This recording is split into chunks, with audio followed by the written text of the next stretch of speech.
everyone. Good morning, good afternoon, good evening, good midday, wherever you are.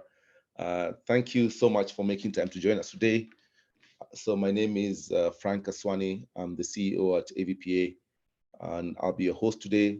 Thank you so much for making time to join us for this really important and interesting conversation that will get us going into a much deeper discussion around the role of businesses in getting the SDGs back on track.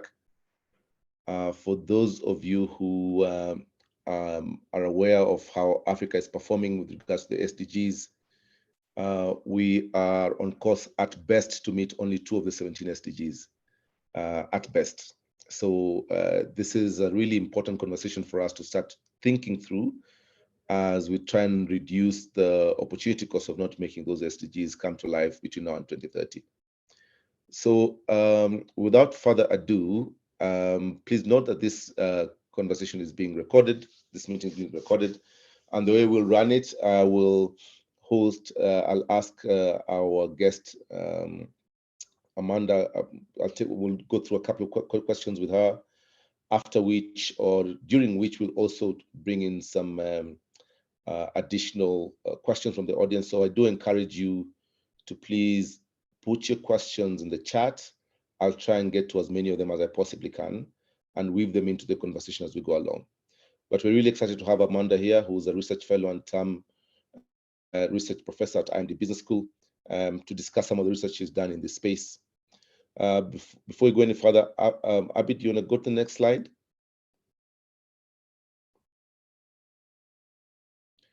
So the way we'll run this conversation is as the agenda spells out there. We'll have an introduction, and then we'll engage you in a couple of questions just to get a sense of who's in the room with us. I'll engage Amanda in a conversation for a couple of maybe 20, 30 or so minutes, and then we'll open up for Q&A, and we'll close hopefully at about 4:30 East Africa time, 3:30 South Africa time. Next slide, Abby. In advance of us getting deep into the program, we just wanted to let you know that there'll be what is coming up from AVPA. Following this webinar, we shall be having a part 2 of this webinar, which is a conversation with Safaricom on how they have gone about embedding SDGs into their corporate strategy. For those of you who had time to have a look at the research that Amanda did, Safaricom was mentioned as one of the companies that brings these SDGs to life in how they structure their operations, KPIs, so on and so forth. And then we'll also, on August 22nd, we are really excited about a conversation we'll be having hosted by Roddenberry Foundation around catalytic pool funds. So if any of you are grant-making organizations that want to get to know a bit more how you can participate in catalytic pool funds, please join us on the 22nd of August, register for that event. The Africa Impact Investing Fellowship Program, which is one of our most exciting training programs, is in its 3rd year, and we are going to be having the welcoming session on 23rd of August. If you haven't applied, please go onto our website and apply for that program. It's always oversubscribed, so please do what you can do to reserve your space. We'll also have Deal Share Live, which are pitching sessions for healthcare businesses on August 31st. We are very excited to be launching a new research report that spells out the state of innovative financing in South Africa. That report will be rolled out on the 1st of September. We are grateful to the First Round Empowerment Fund for funding that research, and Deloitte for being our partners in doing the work behind the report. Our intention is to do similar reports in a few other countries on the continent, but the one that gets us started is this one on the state of innovative finance in South Africa. And then we'll be hosting Tom Hall from UBS to talk about the research they also did on the rise of the impact economy on the 8th of September. So please keep look out for these activities. And if you do want to join us for any of these, do go onto our events page and register for them. Next slide, Abby.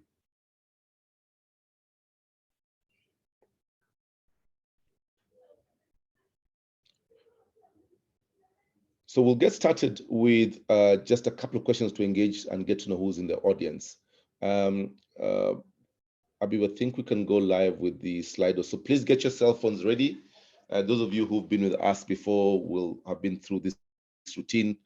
Please have your cell phone ready, have your camera ready. We're gonna put up a QR code that will take you to a site for you to answer some questions. Or you can go to slido.com and use the number on the screen to get to the series of questions we're going to be engaging you. So I hope you've all got your cell phones out and you've scanned that QR code. If not, go to slido.com and use the number hashtag 2026299, 2026299. So here comes the first question.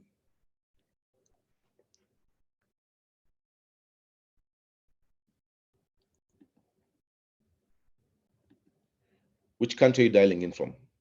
Just kind of want to know how many countries are represented in the room. South Africa, Kenya, Tunisia, Zambia, the Netherlands, Namibia, Ghana. Welcome everyone. Nigeria, Switzerland.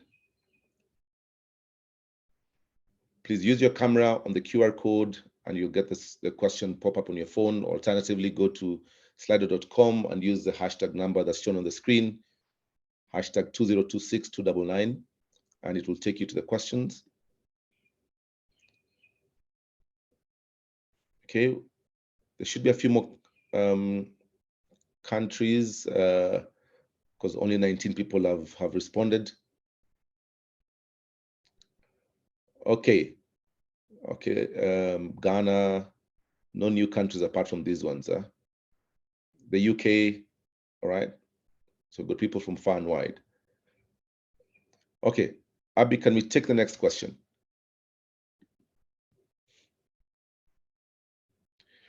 What does sustainability mean to you? When you hear the word sustainability, how do you interpret it?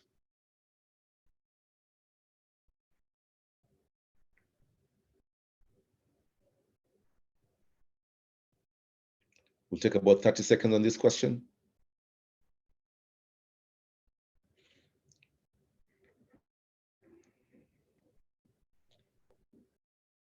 Oh, I think there's huge alignment on this one. Okay.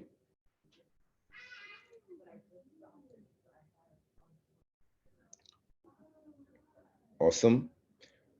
Okay, Abby, maybe 10 more seconds on this and then we can move to the next question.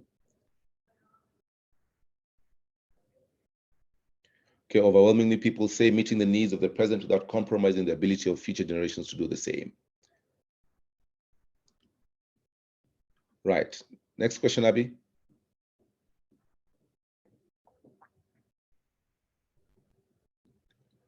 So what is the business case for sustainability and the SDGs?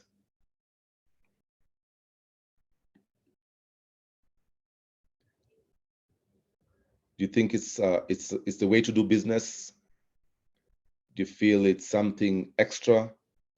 Do you think it's responsible business? What is the interpretation?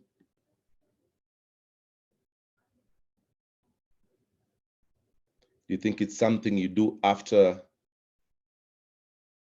you have done everything else? Profit first, or do you believe that profit and purpose can be done together?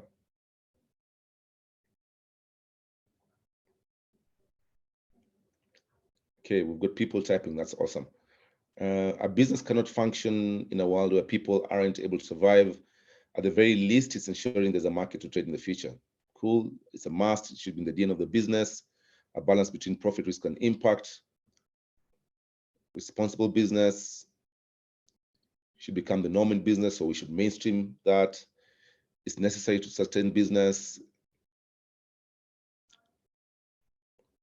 Okay, so I think there's a general consensus that it's the way to go, and businesses should be paying a lot of attention to this space.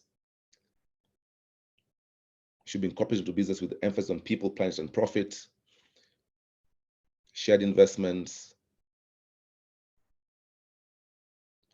embracing sustainability and contributing to the achievement of the SDGs. All right. Okay. Excellent. So I think that gets us to the last question, I believe. To what extent has your organization embedded the SDGs into your corporate strategy?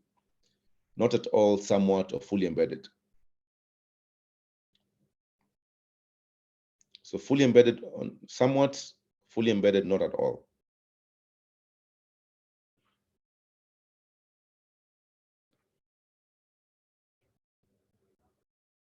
Okay. So it seems that almost every corporate is paying some attention to the SDGs. It's interesting that not at all is not being chosen by anyone. Hopefully, as Amanda talks through her research and what this could mean, we'll get a bit more clarity on what good looks like when it comes to having corporates play in the SDG space. So this would be really cool for us to walk through this. Right. Thank you so much. To everyone here, we're really glad you could join us. We're really happy to have Amanda with us. I'm not going to try and take too much time introducing her. I think you all got her bio. And we'll get, because I do want to spend quite a bit of time talking to the questions that I think would be important to shed some light on the research and the stuff that I think Amanda is willing to share with us. So Amanda, welcome. Thank you so much. I know this is an early morning for you. I appreciate you being up and being able to join us. So really excited to have you, and thank you so much for joining us. Yeah, thank you for having me. And we're only 1 hour behind, so it's 2 p.m. So you're fine, no worries. Excellent, excellent. So Amanda, so the UN released the Sustainable Development Goals report in 2022. And in that report, they stated that progress on the 17 goals was heading in reverse and called for urgent action to rescue the SDGs and deliver meaningful progress for people on planet by 2030. How bad is the situation? Yeah, we do have the latest report out from 2023. So I grabbed some graphs from that, from the halfway point. Let me just pull them up here.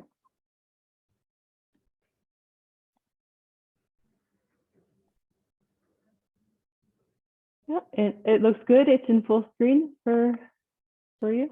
Yeah. Okay. Yes.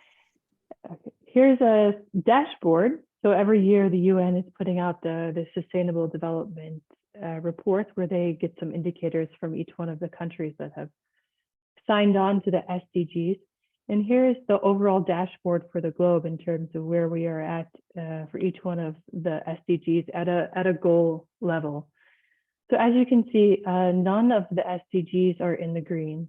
So nothing is on track for being achieved by 2030, or nothing has been achieved yet. There are a few in the yellow, like quality education and responsible consumption and production, but most of them are in the orange and the red. So globally, there's still a lot of work that needs to be done. We did. Yeah, sorry, go ahead. Yeah, I was just going to show this next graph, which shows then, which breaks it down to the sub-goal level. So the first one was at the goal level, but at the sub-goal level, the situation is not that much better. Only 18% of the sub-goals are on track for being achieved by 2030. And those relate to basic infrastructure and basic health mainly. Yeah.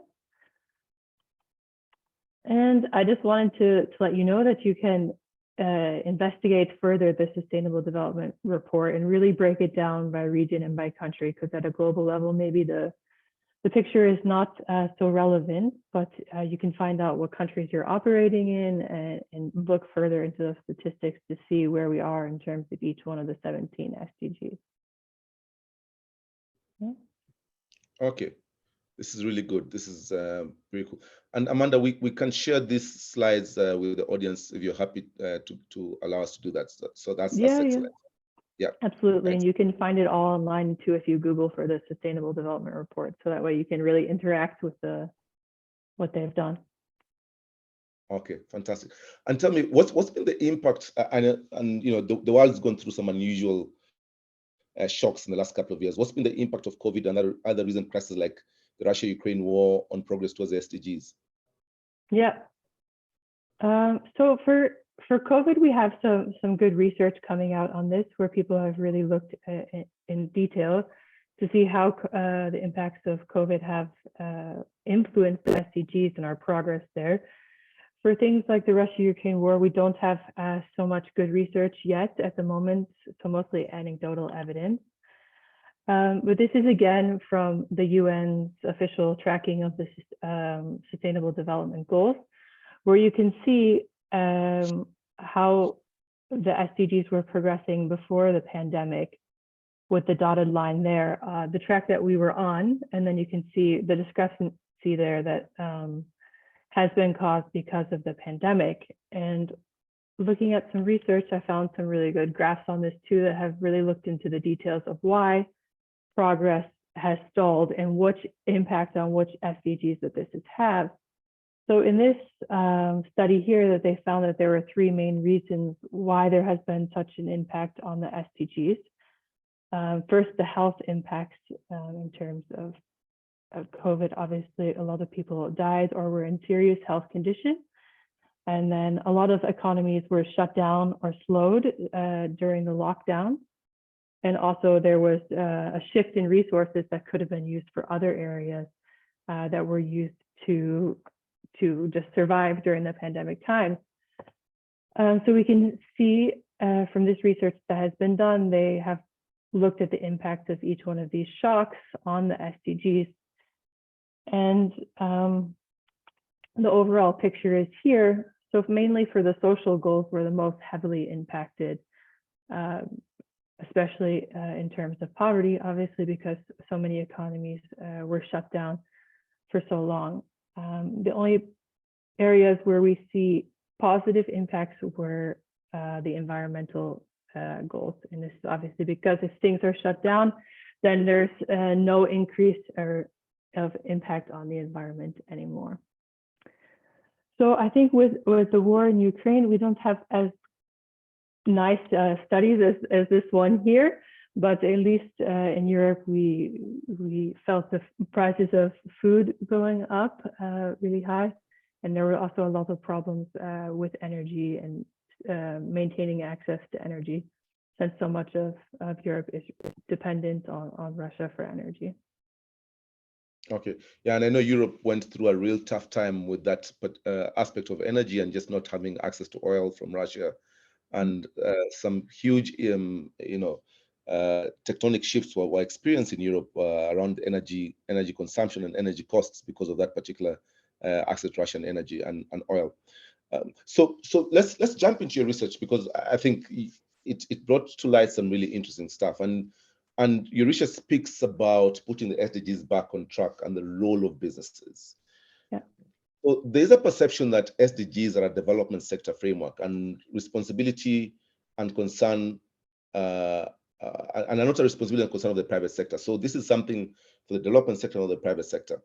Why do you think businesses are important in the quest to meet SDGs, and why should they care? Yeah, great question. I think, first of all, it's worth saying that the SDGs are for governments. I mean, they were written for governments and for governments to deliver on. That makes sense because the UN is an intergovernmental organization, so their members are naturally at the national level. So they count on their member countries to report, and they hold the responsibility for achieving the SDGs. So I think that is true, but just stopping there, undermines a lot of the work that the UN did to really engage business within this conversation. They really made sure that the process to develop the SDGs would be multi-stakeholder and to include voices beyond just governments, which wasn't always the case in the past.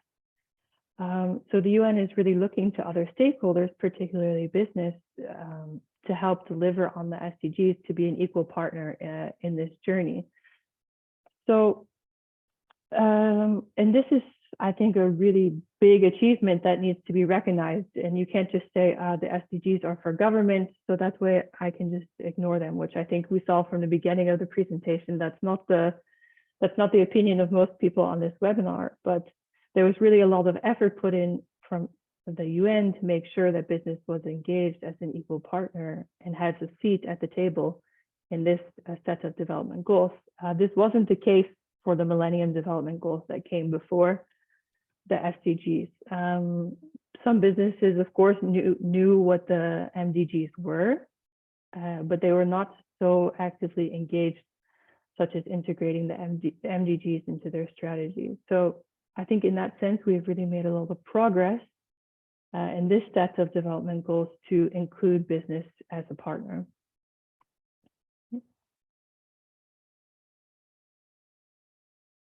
Oop, you're still on mute.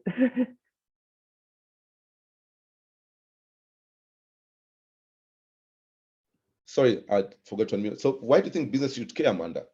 Yeah, why should business care? I think increasingly business is expected to take care of more than just financial profits, but to also take care of societal goals as well and environmental goals. So there is this notion that the role of business overall is changing and has changed. The SDGs also represent a significant opportunity for businesses to capture those opportunities. If funds are going to move in this direction of meeting the SDGs, then businesses need to be aligned with the way that things are moving, or else they risk getting left behind. And it does provide a sort of compass where a business can look and see maybe where they're performing and not performing in terms of this shared multi-stakeholder vision, to know if they are aligned with these goals or not. And if they're not aligned, then there could be significant risks from not being aligned. Yeah, and I think also what we've seen, Amanda, is the SDGs also offer some very interesting business opportunities in solving the SDGs. For any of you on the call today, if you haven't, please check out a report by Standard Chartered called Opportunities 2030, in which they look at the opportunities globally around SDGs 6, 7, and 9, I think they were. And in Africa, around 5 or 6 countries, there's something like $150 billion worth of investment opportunities. So in solving the SDGs, it's not just about losing money, as perceptions may be. There's also massive business opportunities that you can do well and do good at the same time. So that mindset probably hasn't sunk in, Amanda, in the corporate space. Do you think so? Do you agree with that? I think there are some exceptional cases where that mindset has really sunk in, but overall, I would say no, that the opportunities were not really captured, the opportunity aspect of the SDGs, because many companies didn't really change what they were doing because of the SDGs.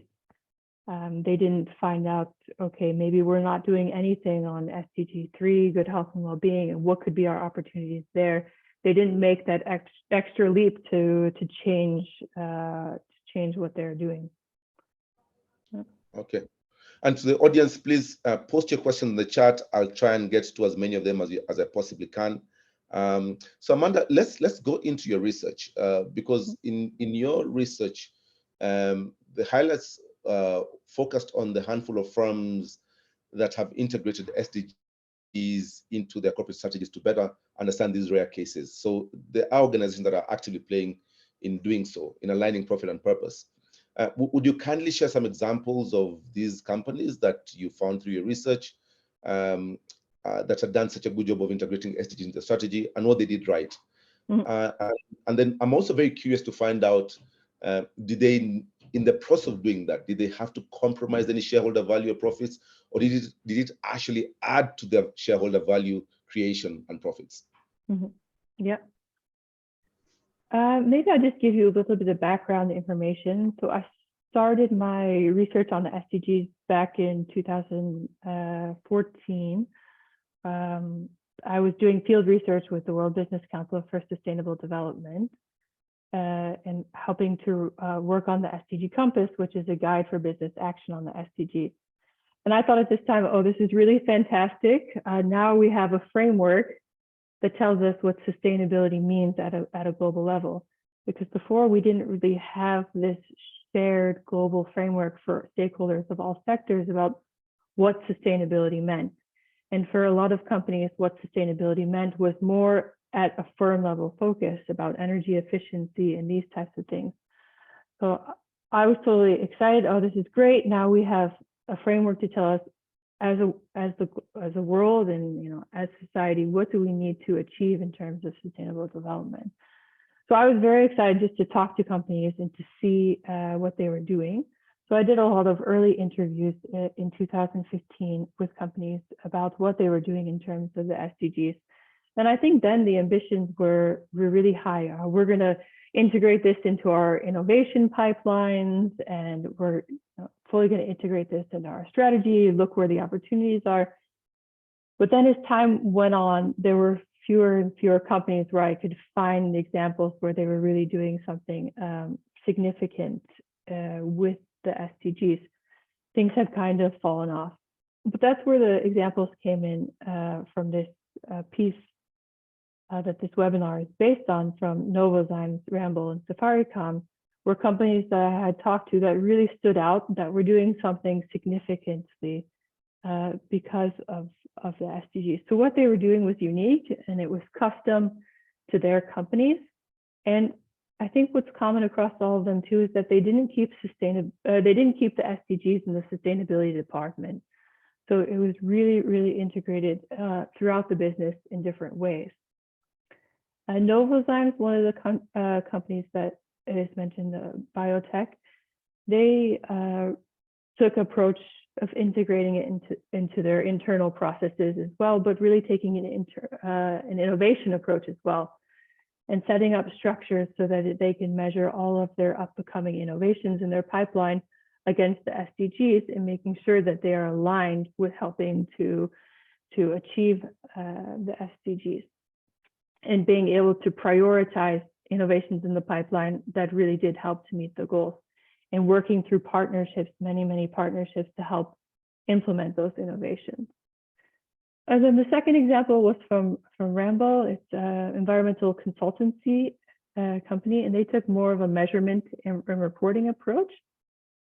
So they developed their own internal processes to see how each one of their markets would align with the SDGs.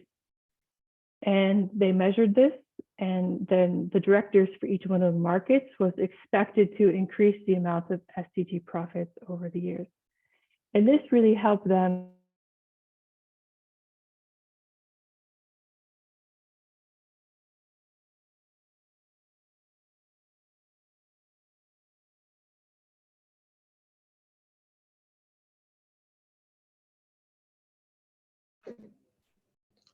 Hi, is it just me or has Amanda dropped?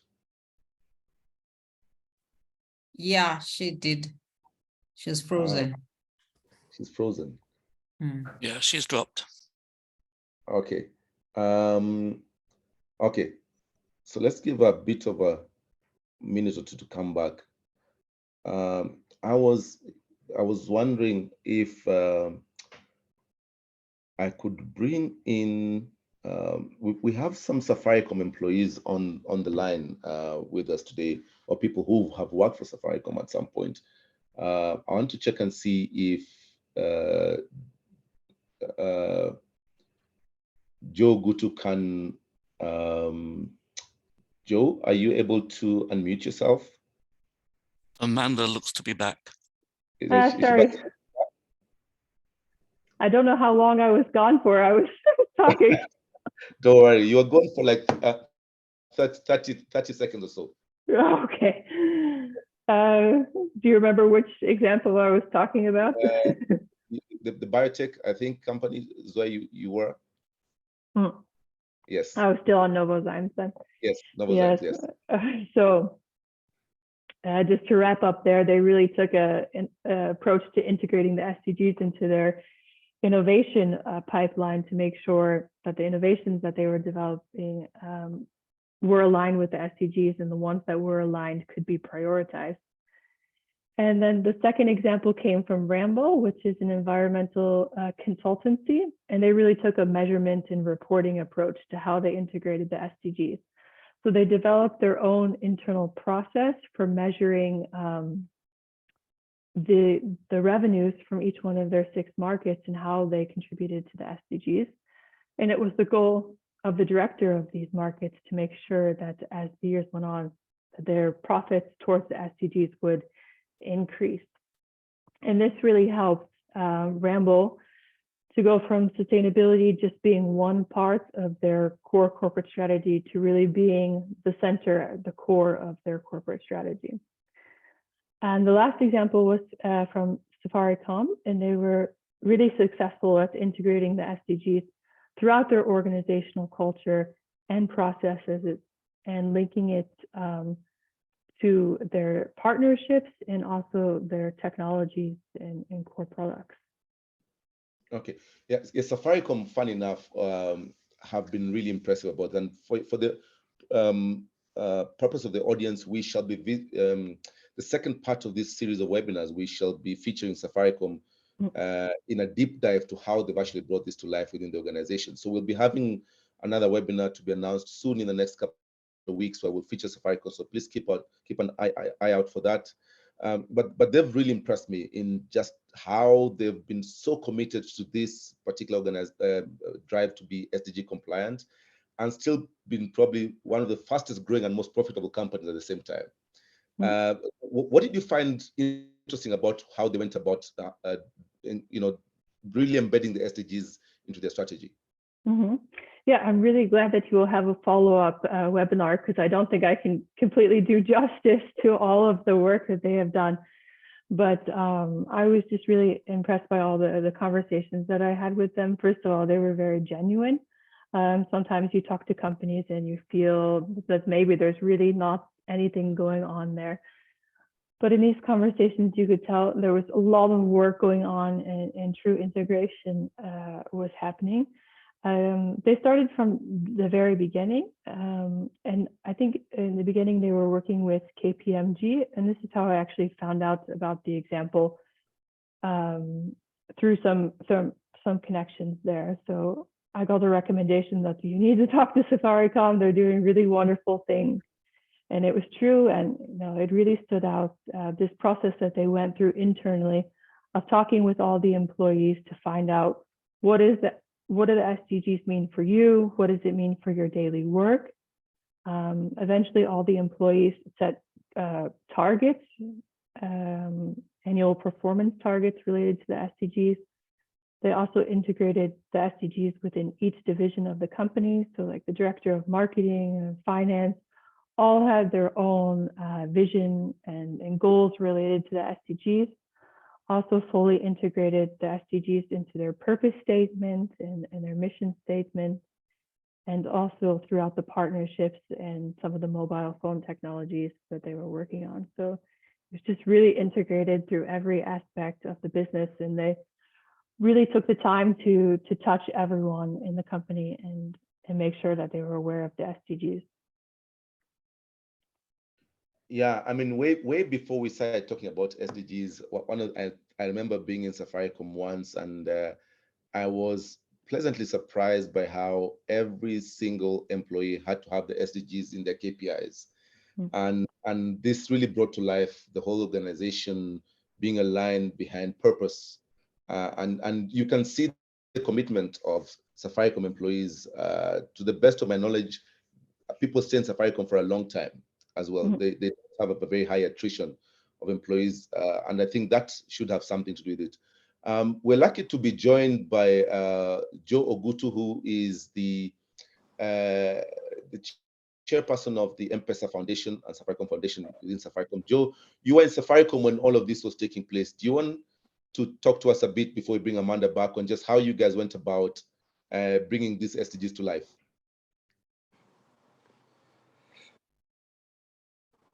I hope you can hear me. Thank you, Frank, and thank you, Amanda. Thank you, Amanda, for your very kind words.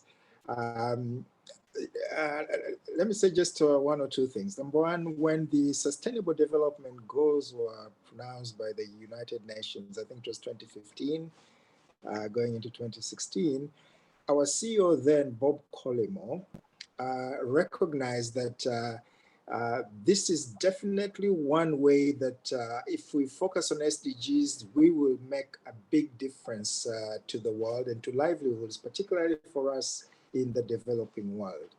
This was an opportunity for the world to focus on the challenges that we're all facing globally, but particularly for those of us in the developing world. So what we then did as a leadership team, at that time I was Director of Strategy and Innovation. I've since retired, but I chaired the foundation. At that time, the first thing to do was to make sure that this is cascaded throughout the organization, so every staff member got to know about the SDGs. And then out of that, a small team was set up. And then we looked at the 17 SDGs and just chose 10 that were sort of kind of aligned to the business, and those that we could do without having to, the word that he uses, that let it be part of your everyday life. So for me as Director of Strategy and Innovation, I had 3 SDGs for which I would account together with my team. And that happened to all the executive committee members. And we did sessions with our teams, and we had this incorporated into our corporate goals. So I would have my objectives for the year, including, for instance, in partnership. What is it that I want to commit in terms of partnership? What is it that I want to commit in health? What is it that I want to commit in climate change and so on? So, and therefore then we set up corporate goals, or rather we chose the SDGs aligned to our corporate goals. So this therefore made it very easy to start working and to pursue even up to individual targets. Corporate goals down to the department, down to the individual, because they were not, we did not take those that are significantly away from what we do every day. So the technology team could commit to net zero carbon emission by 2050. They could define the things that they want to do in terms of green and renewable energy, and that is happening even now as we speak. So if there's any lesson to be shared here, number one, really believe that as a company, you can make a contribution towards the attainment of SDGs. However small that contribution, all of us have an opportunity to make a contribution. Number two, let it be something that is easily identifiable as your day-to-day job. So you cannot do something in health if health is not part of your everyday or day-to-day job. So again, that is really key. And then number three, measure. What is the contribution every year that you have made? I think I'll leave it there, Frank. And as I've said, we're very happy to do a detailed presentation at a future date. Yeah, Joe, thank you so much. We shall, as I mentioned, we shall be featuring Safaricom in the next 2 to 3 weeks, where we'll dig a bit deeper into what they did. And one of the things I do want to recognize for the people who are not Kenyan, Safaricom, by the way, is in terms of performance, it's about half the Nairobi Stock Exchange. So this did not compromise the ability to grow and be profitable. And probably, Joe, am I right in saying you're probably Kenya's most profitable company, Safaricom? Yes, we remain the most profitable company. They say in East Africa, we never say that we're the most profitable, but they say that we are the most profitable in East Africa. We shall go with what they say then, that you remain a profitable company. So Joe, thank you. And yeah, we'll take any questions as well as come through. But this is what I think is increasingly coming out, that profit and purpose are not mutually exclusive. In doing some of this stuff as a way of doing business, it does not mean we necessarily compromise on our shareholder value. If anything, I think we get a lot more back from being seen by our clients and ecosystem as being a responsible organization.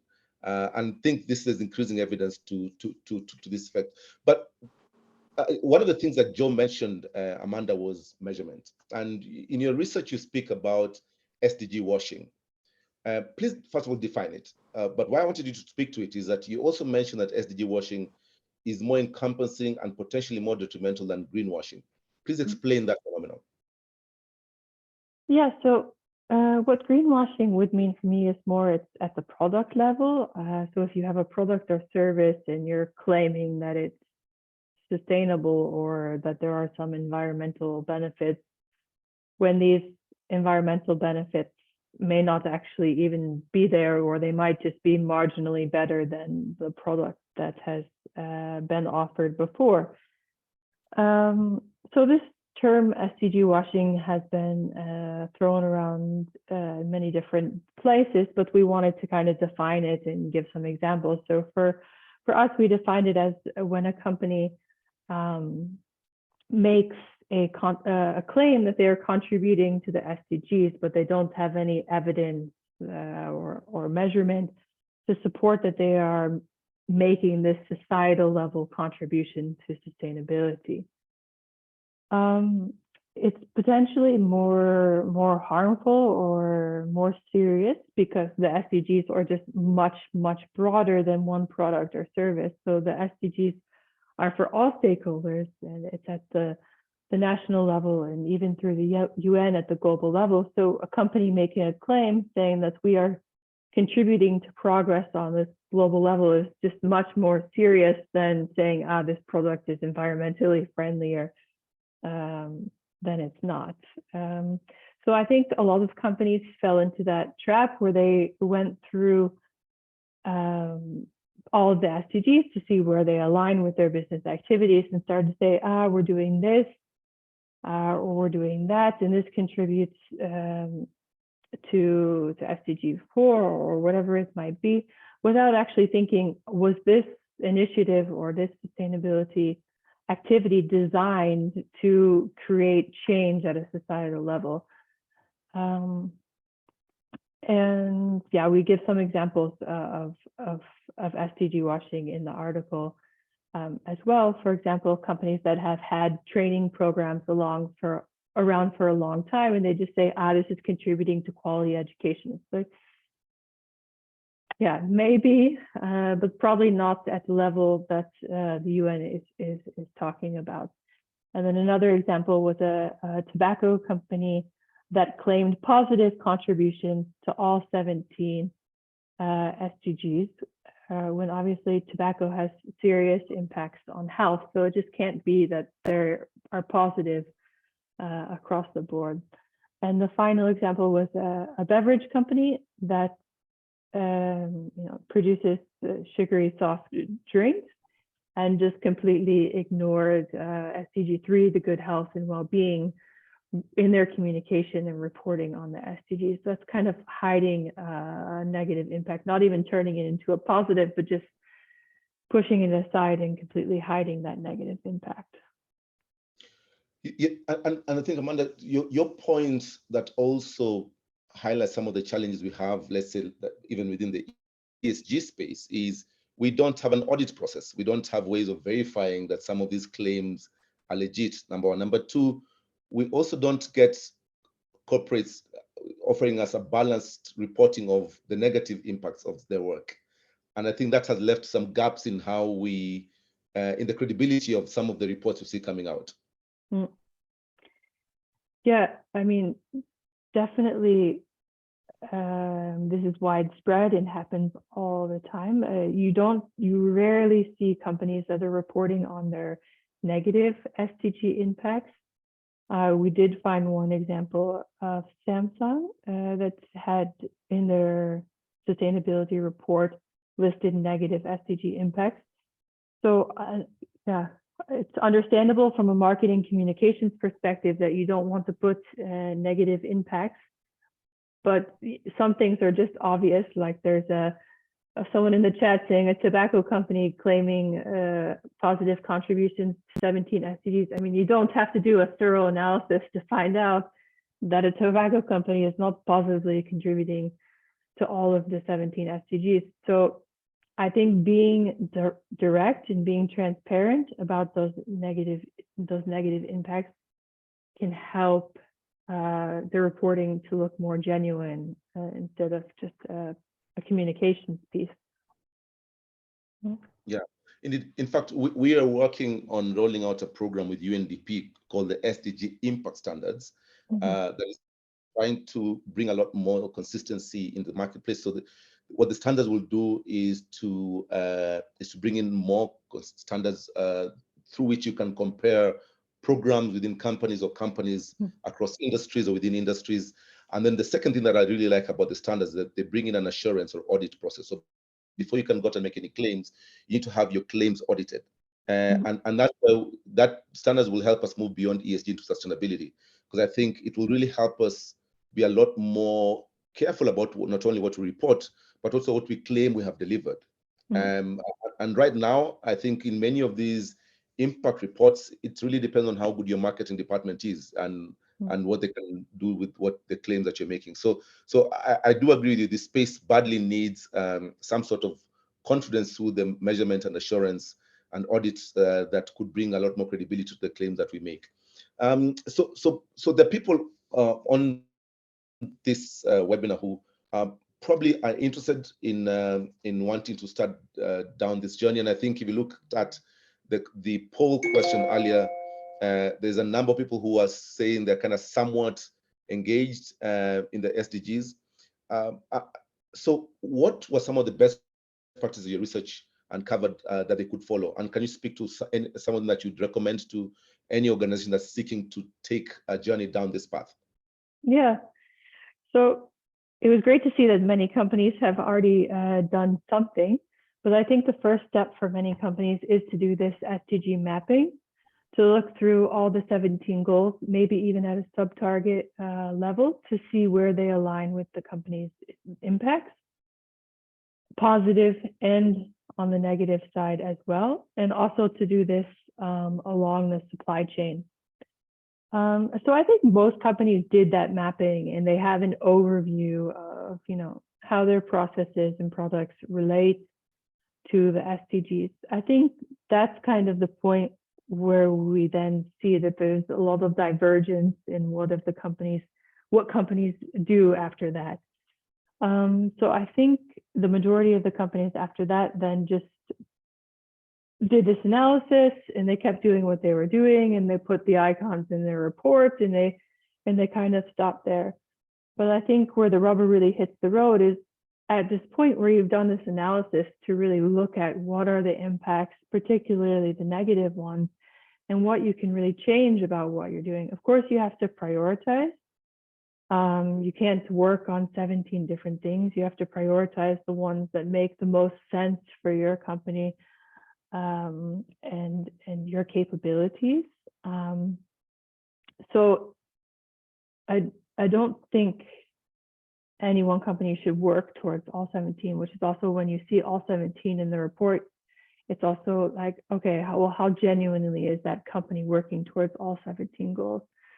So there's definitely a need to prioritize and to be really realistic about those negative impacts. And that's where the transformation really needs to happen. If you're a tobacco company, you really have to think about that negative impact on health. Or if you're producing sugary beverages, you have to think about that negative impact on health. And that's where we really need to see those transformations. So to have those tough conversations and decide what can be done and how the company needs to change, and really to customize the approach, I think is the last step.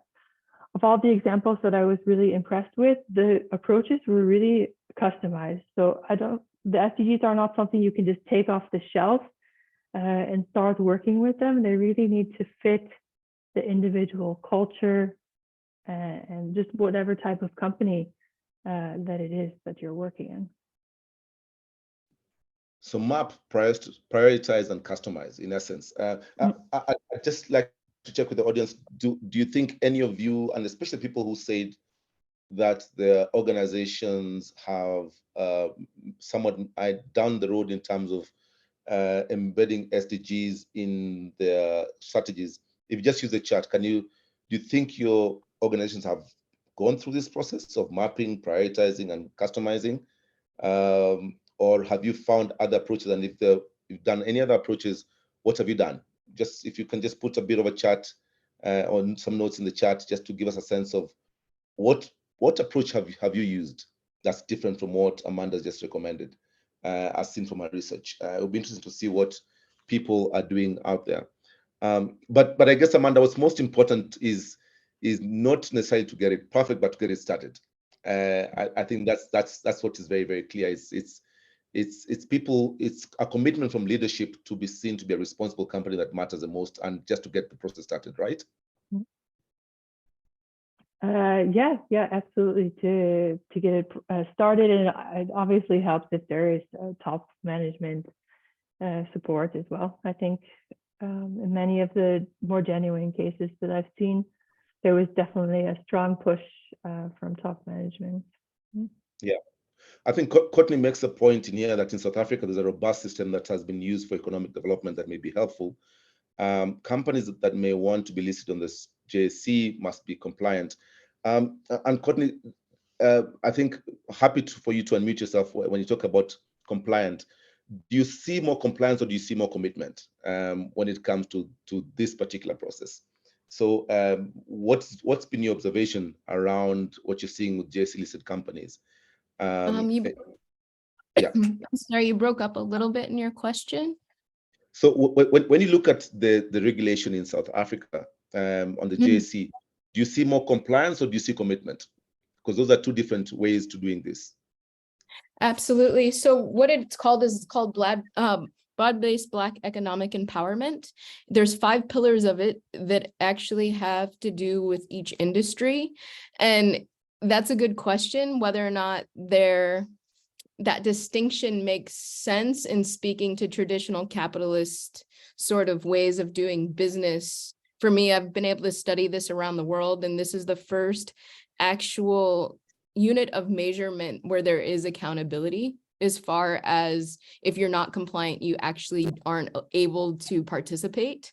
And it's the way that South Africa has tried to create systems to integrate post-apartheid. And so and unfortunately, a lot of people in South Africa don't even understand how broad-based Black economic empowerment works, but in the way that it's actually broken down and organized from industry to the 5 pillars within companies. So it has everything to do with enterprise development, to procurement, to the way that companies invest in small business, on down through it. And there's just different rankings. It's a bit more complex, but once you start getting into that, there's ways that you can actually track it and put on a general ranking system. And so for here, I specialize in working with the banks. So it's really a ranking system, 1 out of 8, 1 being the most compliant, 8 being the least compliant, and then you have non-compliance. And so now it's something that is actually highly regarded. And if companies, I'm not into shaming, but if companies don't actually adhere to it, it's something that is known that you're not actually participating or taking, a corporate responsibility to integrate post-apartheid South Africa. So that's one thing that I would say in my own experience in working in circular economies or social enterprise or anything along those lines globally has been, I think, the most robust system within a capitalist system, because of course it's easy to do this work in places that are more homogenous and that are social systems, but especially here, because there's such a drastic socioeconomic divide, in that way, it actually within the system accounts for a lot of the intersections that aren't typically taken into consideration. And it's really learning in my own experience in translating this into the SDGs, because a lot of it is already here as far as getting that sort of integrated. And I see someone else says BE has been instrumental in getting new Black-owned firms into corporate supply chains. Absolutely. So that's another example of how it's been really productive in opening up markets. And then, of course, integrating that accountability, which a few years ago, they also did try and create a global citizen metric, but because it's actually has an adverse effect, especially on small business, they relaxed those regulations. But there are quite a few different things that have been tested here in South Africa. And as far as BE goes, the legislation is constantly being reviewed, but it's really been around since 2008, post affirmative action. So that's just, I don't know if that's helpful if you're looking for alternative metrics, but it's one that I've found globally that actually can be replicated, especially when it comes to integration and transformation across industries, basically, if you're looking for something. And I can send you guys some more stuff on it. And as far as also the audits that actually happen annually. Okay, and I'd love to hear anyone from any other country on whether there's been any regulation or government policy shifts that have tried to enhance engagement and participation in the SDGs, especially for when it comes to the corporate space. If anyone else has any best practice from any other country that you think would add to the value of this conversation, please do either put up your hand or put in the chat, and I'll bring into the conversation to do this.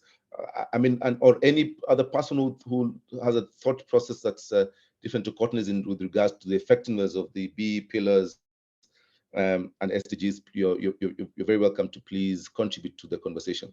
And so this Amanda, to the question around best practices, I think the three companies you shared are very varying sizes and very different sectors. And there's, you know, when especially I dropped one or two of the companies, people said, oh, but that company does this because they've got money. But in reality, this is not really done because companies have money. This is more of a company's strategic commitment to a certain path. Am I wrong in concluding that? It's got don't have that much to do with resources. It's more around what direction that the leadership and the company want to take. No, I think that accurately reflects the examples that I shared. None of the companies had a big budget, as far as I'm aware, to implement their SDG programs. So the corporate sustainability departments were not given a large budget to do that. So it was really this integration through the corporate strategy that allowed it to happen. Yeah. Yeah. And Zach asks whether, you know, whether this kind of SDG progress should be restricted to only top performing organizations, or is there value in recognizing all contributions regardless of scale? And I think we all have something to add to these global SDG efforts. It's not just about the big organizations. Of course, the big ones have major shifts that they can contribute. But I'm right to assume that, you know, we all have a part to play, whether we're doing something cautiously around the gender lens stuff, and we're making sure that we're giving equal opportunities to women and youth. You know, I think we all have something we can do. Yeah, I think that's a great point to bring up that probably hasn't been stressed enough. There is this issue of scale, because the SDGs are at the societal global level. So yeah, it shouldn't be mistake that the small impacts don't help, especially when it's a smaller organization. Can obviously, if they have less people, they can have less reach and less scale. I mainly talk to big companies, so I guess I was a bit more speaking from that perspective. My research is usually about large multinational companies. So when a large multinational company that does have that that impact, that economic impact on, the country, or even some big companies are bigger in terms of GDP than some countries in the world, and they are claiming that they are making a positive contribution to the SDGs, but not really, then I think that's not helping the conversation. But we also should not ignore the smaller incremental changes as well. It's probably a combination of both that will get us there. Yeah. So a question I want to ask you around bad companies coming good. And if you look at like a tobacco company that kind of wants to do the right thing now, have you seen some companies that have sort of transformed themselves from that image of being a bad boy, a bad company, to doing something different with the way they do business, in trying to make sure that their contribution to society remain positive? Yeah, great question.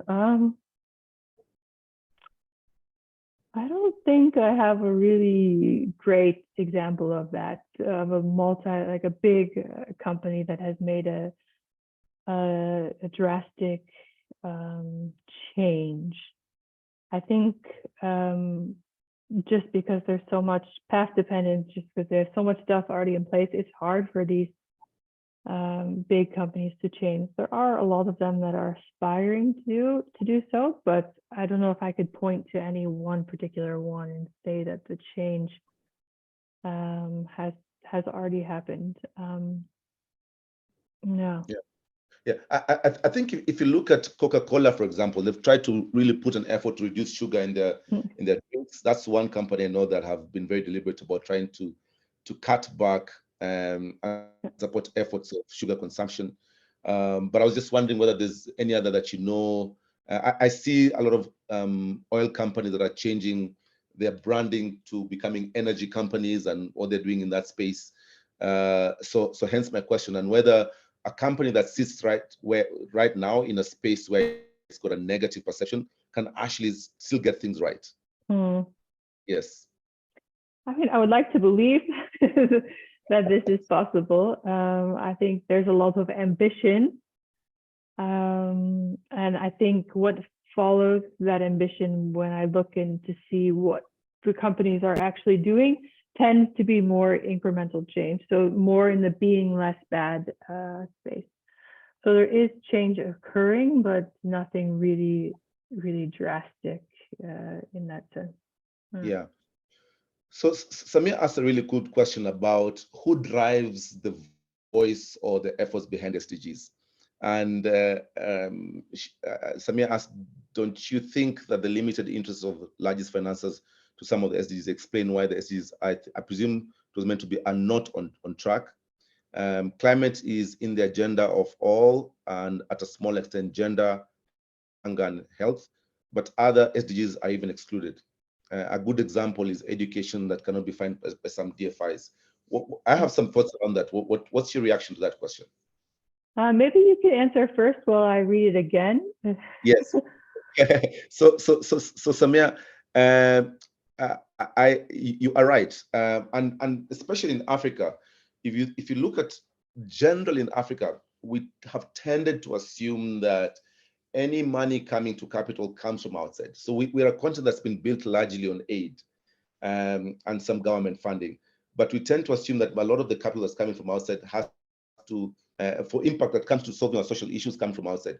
We need to be mobilizing more local capital that understands local context to be able to address local issues.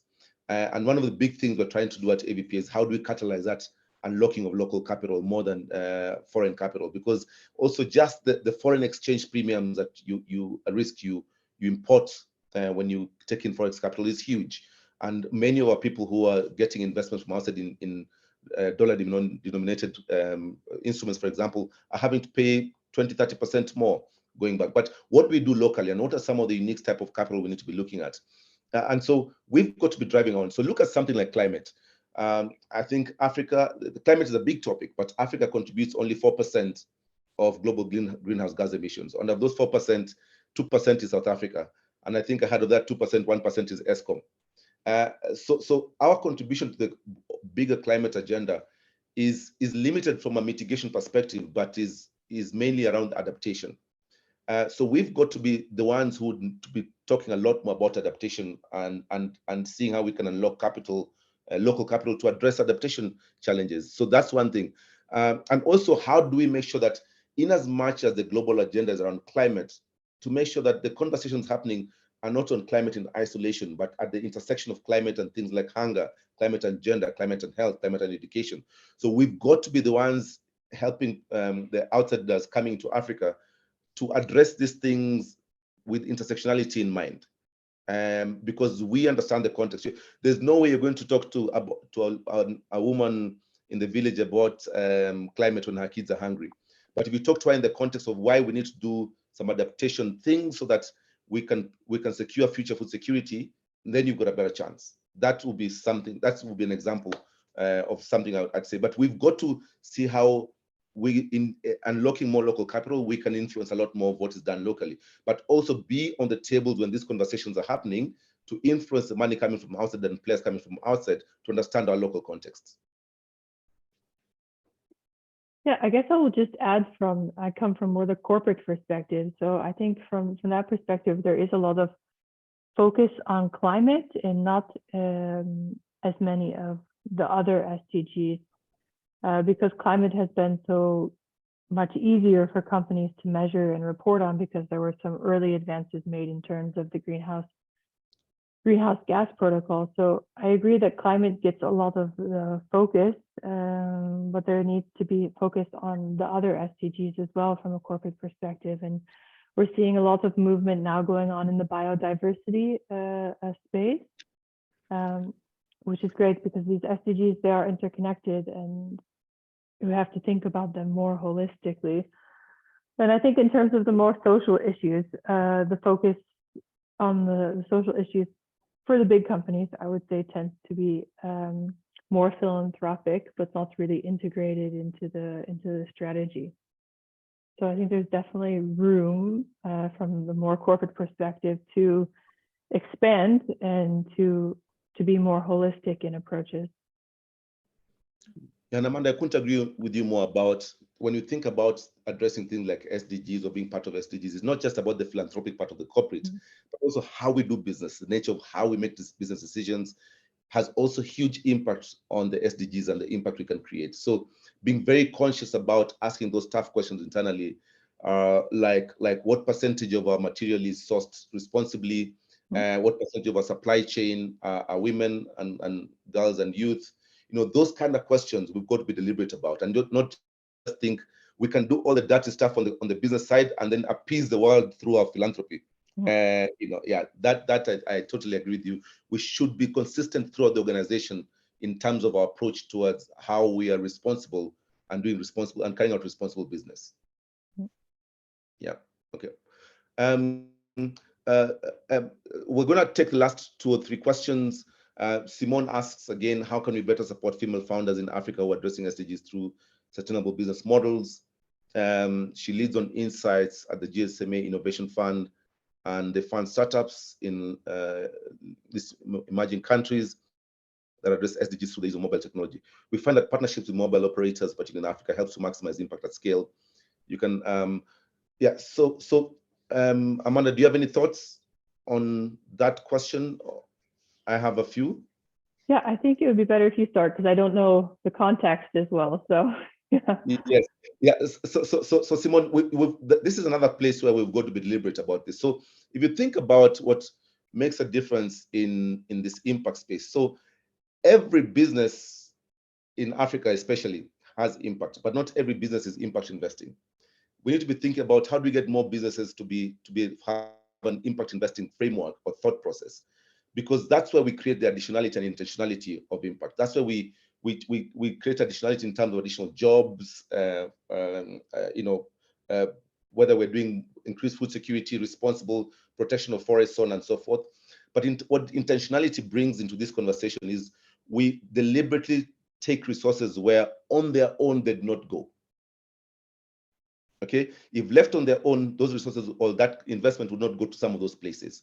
That's where I think we can really make a difference in how we do business. And as a corporate, As an example, if you have a choice of building a factory in Nairobi, Johannesburg, or Lagos, or going to a smaller town that's outside the capital cities, you do choose a smaller town, all factors being equal, because that's where probably unemployment is highest. That's where you probably want to create jobs for women, because the capital will go to the capital cities anyway.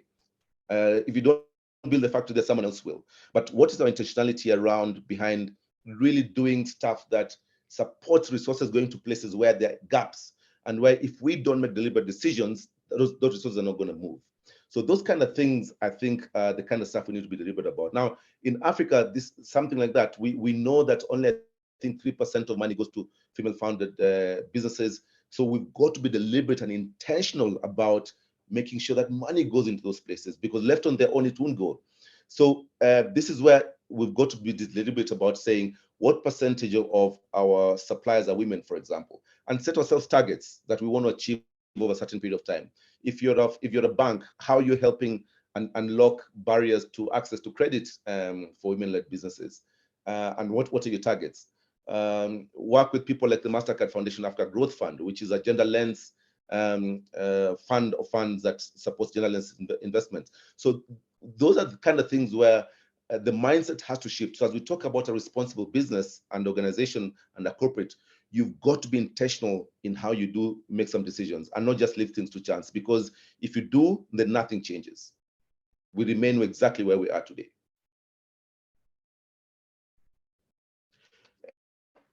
Any more questions or comments? Amanda, do you have any closing remarks? Yeah, I think we're at the halfway point here. So we still have 7 years left.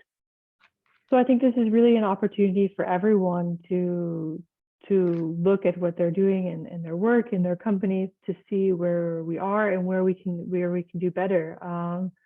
Not just to sit back and let the next 7 years roll by and then we haven't achieved the SDGs. So I think this is a great opportunity to realize and to step back and see where we can do more and to make it happen. There's still time for us to achieve the goals by 2030. So I hope this conversation gives people those little bits of inspiration to think about what they're doing and to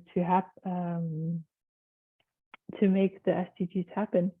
And I saw in the chat that what will happen to the SDGs after 2030.